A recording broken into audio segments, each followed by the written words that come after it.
తను వచ్చి అందరి ముందు నాకు సారీ చెప్పాలి. సారీ చెప్పేదాకా నేను లోపలికి రాను. మతస్థిమితం లేదా మీకు? ఎక్కడికి వెళ్ళిపోయారు? సెల్ ఆపేశారా? ఆటలా? మిమ్మల్ని వెతుకుతూ పిచ్చి దారిలో తిరిగాను. సారీ? నాకే ఎందుకు మావయ్య డిసీజ్ రావాలి? ఎంత పద్ధతిగా ఉంటుందో తెలుసా? ఏది పడితే అది తినదు.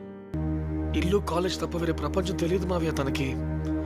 ఫ్యూచర్ కోసం పైసా పైసా పోగు చేస్తుంది. తను ఇంకా లైఫ్ లో ఏం చూడలేదు మావయ్య. అయితే నువ్వు చూపించు.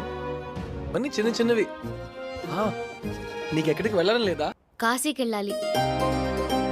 కాశీకెళ్ళి మా పేరెంట్స్ అస్థికలు గంగలో కలపాలని నా కోరిక. నీకు న్యూ ఇయర్కి ఇక్కడ ఉండటం ఇష్టం అన్నావు కదా, పద. కాసేపట్లో వర్షం పడుతుంది చూడు.